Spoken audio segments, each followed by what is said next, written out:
Good evening, ladies and gentlemen. My name is Domingo, and I'm actually here to bring to your guys' attention the financial cost as well as the time that goes into once you're convicted with a DUI or DWAI. I'm actually a two-time convicted drunk driver, and this is the cost that I incurred with both a DUI and a DWAI. So, as it states with the Denver Police Department Traffic Enforcement, even when injuries are not involved, jail time, fines, loss of driving privileges, attorney fees, and insurance costs are considerable. As you can see, based off of up here, costs can be very, very considerable.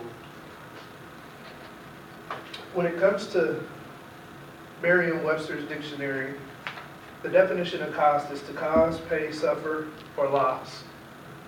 And I can tell you what, I lost a lot of time and a lot of money over a couple of drinks, night of fun, and I'm hoping that you guys can see that it can happen to you too, family member, friend, anybody.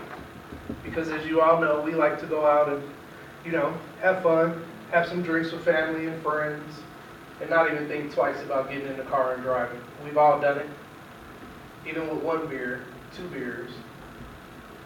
In Colorado, the DUI rates are just climbing and climbing because people don't even realize that one beer can get you a DWAI. Well, on record, a DWAI is still considered a DUI. But not just that, you end up getting charged and having to take certain classes that basically not only break down the court cost, but loss of job, loss of car. So as you can see, basically demonstrated up here, the $39,409 as well as the $46,069 was basically from court costs, probation, classes, house arrest, random testing. I lost a car that was paid for. I lost my job because I had to go to jail, had to do house arrest. And then down here, if you notice, even though it was a DWAI, I still had a lot of court costs, classes, house arrests, random testing, as well as I lost a high paying in job too. So when it comes to those type of things in terms of cost and time, I'll give you an example. So they put me in what they call a track system, where you have to take education and therapy because you're considered an alcoholic. You're driving well under the influence, endangering others' lives. So an example is, I actually was assigned to the track B on my first DUI. That was 30 weeks of class. That's 30 weeks of my life that I can't get back, almost a year. And you can't double up on these classes. They don't allow it. Not only that, you have probation. You have time away from home because you're sitting in jail, whether it be a day, 30 days, house arrest, you can't go nowhere. But then also probation. So on the DWAI, I had to do the same. But since I'm a reoffender, they consider me a recidivist. So what that means is that someone that just keeps doing the same thing over and over again.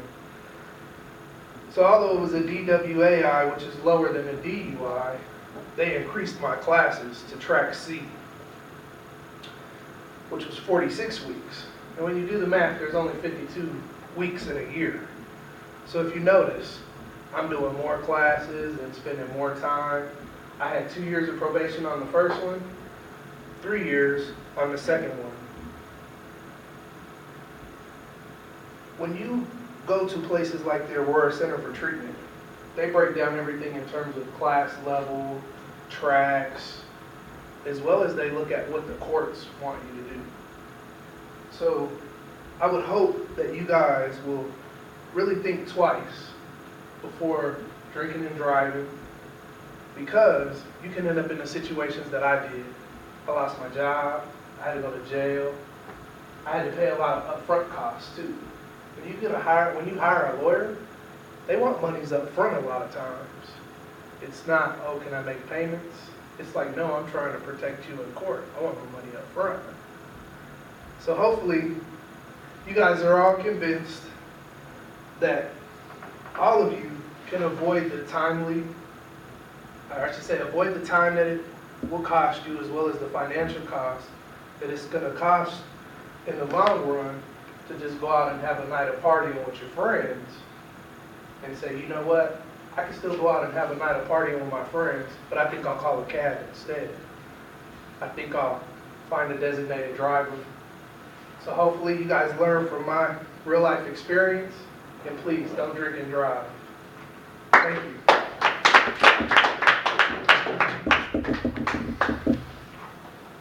Any questions? No, great speech, though. Thank you. Yeah. Thank you. Thank you. Yeah, dude, it's not even worth it.